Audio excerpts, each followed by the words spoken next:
మోడీ ప్రభుత్వం 18 రోజులు ఆగి ఉంటే ఇవాళ మనకి పరిస్థితి ఉండేదా అనే క్వశ్చన్. ఏంటది? కేవలం కొద్ది రోజుల క్రితమే ఆదరాబాదరాగా అమెరికాతో ట్రేడ్ డీల్ కుదుర్చుకుంది. ఎస్, మీరు అనొచ్చు ఆదరాబాదరా ఎలా అవుతుంది సార్, 1 ఇయర్గా చర్చలు నడుస్తున్నాయి. నిజమే, 1 ఇయర్గా చర్చలు నడుస్తున్న మాట నిజమే. కానీ అమెరికన్ సుప్రీంకోర్టు తీర్పు రాబోతుందన్న తెలియదా? అమెరికా సుప్రీంకోర్టు విచారణ పూర్తి చేసి జడ్జిమెంట్ రిజర్వ్ చేసిన పరిస్థితి. వాస్తవంగా కొద్ది రోజుల క్రితమే జడ్జిమెంట్ వస్తుంది అని కూడా వార్తలు వచ్చాయి. ముందు రోజే రేపు 10 గంటలకు జడ్జిమెంట్ వస్తుందని. కొన్ని కారణాల రీత్యా జడ్జిమెంట్ వాయిదా పడ్డది. So everybody knows that American supreme court verdict is on this way. ఏ క్షణమైనా అమెరికా సుప్రీంకోర్టు తీర్పు రావచ్చు అని.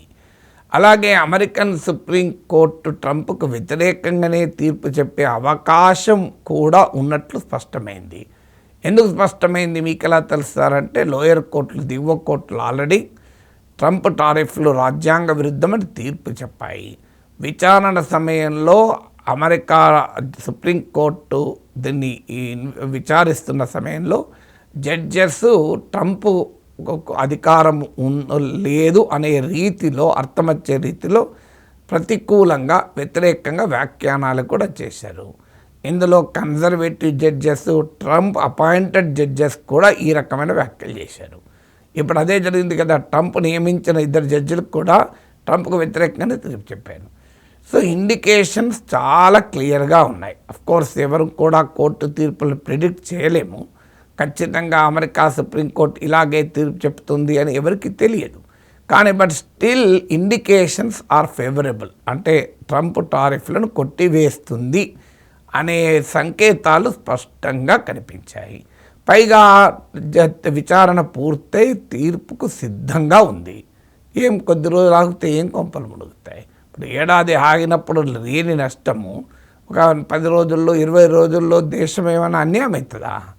సో ఆ మాటకొస్తే ఆ ప్రపంచంలో మనలాంటి దేశాలు ఆగాయి కదా. బ్రెజిల్ ఆగింది, రష్యాతో ఎలాగూ ట్రేడ్ డీల్ లేదు, చైనాతో ట్రేడ్ డీల్ కుదరలేదు, సౌత్ ఆఫ్రికా ఆగింది, ఈవెన్ యూరోపియన్ యూనియన్ కూడా, ఆఖరికి అమెరికాకు మిత్రమండలైన 27 కంట్రీస్తో కూడిన యూరోపియన్ యూనియన్ పార్లమెంట్ కూడా గ్రీన్లాండ్ వ్యవహారంలో ట్రంప్ స్పందించిన తీరుకు నిరసనగా ట్రేడ్ డీల్ హోల్డ్లో పెట్టింది. సో అమెరికా మిత్ర దేశాలైన కెనడా, సౌత్ కొరియా లాంటి దేశాలకు కూడా అనుమానాలు వ్యక్తం చేయడం మొదలుపెట్టాయి. ఇలాంటి సమయంలో భారత ప్రభుత్వానికి ఏం తొందర వచ్చింది? మోడీ ఎందుకని అంత తొందరపడి ట్రేడ్ డీల్ పైన అగ్రీ అయ్యాడు? ఈ ప్రశ్నకు మోడీ ప్రభుత్వమే సమాధానం చెప్పాలి. దాని నష్టం ఇప్పుడు ఎంత అంటే చూడండి, 18%కు అమెరికాతో ట్రేడ్ డీల్ కుదుర్చుకోవడం ద్వారా ఇండియన్ ఎక్స్పోర్ట్స్ పైన అమెరికా విధించే డ్యూటీని 18% తగ్గించుకున్నాం. ఇది మా అపూర్వ విజయం అంటూ బీజేపీ చెప్పుకుంటూ వచ్చింది. ఎందుకంటే అంతకుముందు ట్రంప్ 50% విధిస్తానన్నాడు కనుక 18% తగ్గించడం అనేది మేజర్ బూస్ట్ అనేది భారత ప్రభుత్వం చెప్పుకుంది. అలాగే ఇతర దేశాలతో పోల్చినప్పుడు ఇండియా పైన తక్కువ. ఉదాహరణకు మీరు చూడండి, బంగ్లాదేశ్, పాకిస్తాన్ వీటిపైన, శ్రీలంక 19% ఉంది, వియత్నాం పైన 20% ఉంది, మియాన్మార్, లావోస్ల పైన 40% ఉంది, మీరు 35% మెక్సికో లాంటి దేశాలపైన ఉంది, ఇలా బ్రెజిల్ పైన 50% ఉంది, చైనా పైన 30% ఉంది. సో ఇండియా పైన 18%, చాలా తక్కువ అని ఈ 2 కారణాలు చూపి ట్రేడ్ డీల్ మోడీ దౌత్య శక్తికి నిదర్శనంగా చెప్పుకుంటూ వచ్చారు. సో నేను ఆ రోజు కూడా చెప్పాను, అసలు దీన్ని 50% నుంచి 18% తగ్గిందని కాదు, అంతకుముందు ఎంత ఉండే అని దాంతో పోలిస్తే మీకు అర్థమవుతుంది. అంతకుముందు అరౌండ్ 3% ఉండే, 2.3 to 3% ఉండే ట్రంప్ రాకముందు. దాన్ని 50% చేసి ఇప్పుడు మనం రాజీ పడితే 18% తగ్గించాడు. సో ఈ 18% తగ్గడానికి మనమే ఒప్పుకున్నాం, అమెరికా ఎగుమతులకు 0 డ్యూటీ వేస్తామని ఒప్పుకున్నాం. చూడండి, ఇదేమన్నా రెసిప్రోకల్ అవుతుందా, ఈక్వల్ అవుతుందా?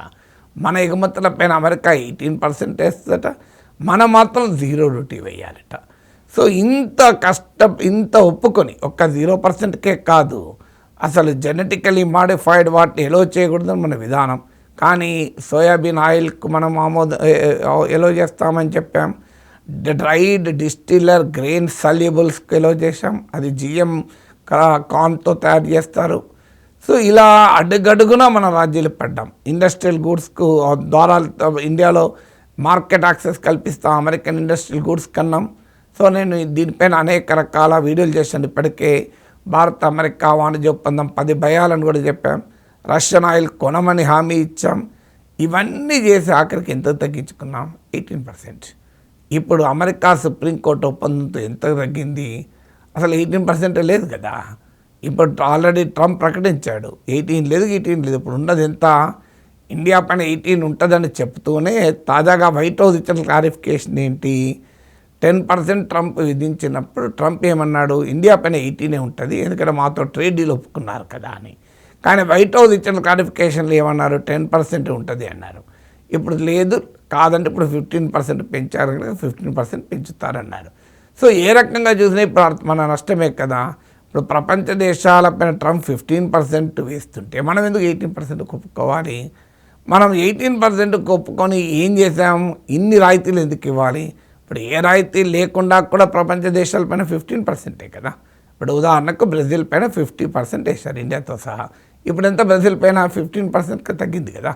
చైనా పైన ఇప్పుడు ఎంత? 15% కదా. బంగ్లాదేశ్ పైన 15%, పాకిస్తాన్ పైన 15%. అన్ని దేశాలపైన 15% మించి లేదు ఇప్పుడు. మనం ఎందుకు 18% కట్టాలి? ట్రేడ్ డీల్ కుదుర్చుకున్నందుకు మనం లాస్ కావాలా? అన్ని రకాల అమెరికా ఎక్స్పోర్ట్స్కు 0 డ్యూటీకి ఎలో చేసినందుకు మనం 18% ఎక్కువ కట్టాలా? తక్కువ ఉండాలి కానీ. సో నిజంగానే మోడీ ఒక 18 days ఆగి ఉంటే ఇప్పుడు అన్ని దేశాలపైన 15% వేస్తున్నావు, మేము మీకు రాయితీలు ఇస్తున్నాం కనుక మా పైన 10% ఉండాలి, 5% ఉండాలి, లేదా పాత 3% ఉండాలని నెగోషియేట్ చేసుకునే అవకాశం వచ్చేది కదా. ఇప్పుడు ఆ నెగోషియేటింగ్ పవర్ని ఎందుకు కోల్పోయాము? కేవలం 18 days అనుకుంటాను గ్యాప్, లేదా ఈ కొద్ది రోజుల కొరకు ఓపిక పడితే అయిపోయేది కదా. మరి నాలాంటి వాళ్ళమే చెప్పాం కదా. ఇప్పుడు అందుకే కదా మోడీ విమర్శలు ఎదుర్కొంటున్నాడు. అంత ఎందుకు తొందరపడ్డాడంటే అదాని కొరకు తొందరపడ్డా, ఎఫ్స్టీన్ ఫైల్స్లో తన కేంద్ర మంత్రులైన హర్దీప్ పూరి లాంటి వాళ్ళ పేర్లు ఉన్నందుకు తొందరపడ్డా, మరి దేనికి తొందరపడ్డా అన్న విమర్శలు ఎదుర్కోవాల్సి వస్తుంది. ఆ విమర్శలు రైట్ అని నేనేమంటలేను, కానీ అలాంటి విమర్శలు ఎదుర్కొనే అవకాశం వచ్చింది. విమర్శలు పక్కకు పెడుతుంది. దేశానికి ఎందుకు నష్టం జరగాలి? ఇలా ప్రపంచంలో అన్ని దేశాలపైన 15% ఉంటే మనం 18% ఎందుకు ఒప్పుకోవాలి? ఇప్పటికైనా భారత ప్రభుత్వం చెప్పాలి కదా, ఈ ట్రేడ్ డీల్ ఇక ఉండదు. ఎందుకంటే కొత్తగా అమెరికన్ సుప్రీంకోర్టు ఇచ్చిన తీర్పు తర్వాత ట్రేడ్ డైనమిక్సే మారిపోయాయి. ఫ్రెష్ డీల్ మేము నెగోషియేట్ చేసుకోవాల్సి ఉంటుంది అని భారత ప్రభుత్వం చెప్పచ్చు కదా. లేదంటే ఏ రాయితీ ఇవ్వకుండా బ్రెజిల్ పైన 15% ఉంటే, ఏ రాయితీ ఇవ్వకుండా చైనా పైన 15% ఉంటే, అన్ని రాయితీలు ఇచ్చి అమెరికన్ ఎగుమతులకు 0 డ్యూటీ ఇచ్చి అమెరికా నుంచి వచ్చే ఎగుమతులకు మనం దిగుమతి చేసుకునే వాటిపైన 0 డ్యూటీ ఒప్పుకొని మనం సాధించేది ఏంటి? మనం ఇంకెక్కువ కట్టాలా? అందుకే ఇప్పటికైనా మోడీ ప్రభుత్వం అమెరికన్ ట్రేడ్ డీల్ను ఇమ్మీడియట్గా హోల్డ్లో పెట్టాలి. ఇది హోల్డ్ కాదు, నన్ను అడిగితే ఇది ఓన్లీ ఇంటరిమ్ డీలే, రద్దు చేసుకున్నట్లుగా ప్రకటించాలి. కొత్త ఒప్పందాన్ని మేము నెగోషియేట్ చేసుకుంటామని. ఎందుకంటే కెనడా ప్రెసిడెంట్ అన్నట్లు ఈ అమెరికన్ సుప్రీంకోర్టు తీర్పు తర్వాత ట్రంప్ అమెరికాతో మనకు బేరాలాడే శక్తి పెరిగింది. It has increase hour negotiating power అన్నారు. సో దాన్ని అవకాశంగా తీసుకోవాలి కదా. అందువల్ల మోడీ ప్రభుత్వ తొందరపాటు దేశ ప్రయోజనాలకు ఎంత నష్టం కలిగిందో చూడండి మీరు. కానీ ఇప్పటికైనా పోనీయండి, జరిగిన నష్టం జరిగింది. మేము అనుకోలేదు అమెరికన్ సుప్రీంకోర్టు ఈ రకంగా తీర్పు వస్తుందని. ఒకవేళ తీర్పు వచ్చినా ట్రంప్ ఏదో ఒకటి చేసైతే వేస్తాడు కదా అని అనుకున్నారు. అప్పటిదాకా ఆగుదాం, let us keep them on hold. అప్పుడు తల్ల చర్చలు ఏ రకంగా ఈ టారిఫ్ల వ్యవహారం తేలుతుంది, అమెరికాలో ఎప్పుడు తేలుతుందో తేలాక మనం డిసైడ్ చేసుకుందాం. ఎందుకంత తొందరపడాలి? ఇప్పుడు మనం ఒప్పుకున్నది 18%, అమెరికా ఇప్పుడు ప్రజెంట్ వేస్తున్నది 15% కదా, ఇంకా దాని తక్కువనే కదా. ఇతర సెక్షన్ల పైన మరి ఉన్న టారిఫ్ల సంగతి ఏంటి? అవి ఎలాగుంటాయి? ఇప్పుడు ట్రేడ్ డీల్ కుదిరినా కుదరకపోయినా ఉంటాయి. అమెరికన్ సుప్రీంకోర్టు తీర్పుతో సంబంధం లేకుండా స్టీల్, అల్యూమినియం వీటిపైన ఆల్రెడీ హైయర్ టారిఫ్ ఉంటుంది. ఎందుకంటే అది సెక్షన్ 301 కింద విధించినాయి. ఈవెన్ ట్రేడ్ డీల్ కిందకి రావు అవి. సో అందువల్ల మోడీ ప్రభుత్వం should put the deal on the hold. ఇప్పటికైనా ఈ ఒప్పందాన్ని రద్దు చేసుకోవాలి. కొత్తగా మళ్ళీ మారిన పరిస్థితుల నేపథ్యంలో రీనెగోషియేట్ చేసుకోవాలి.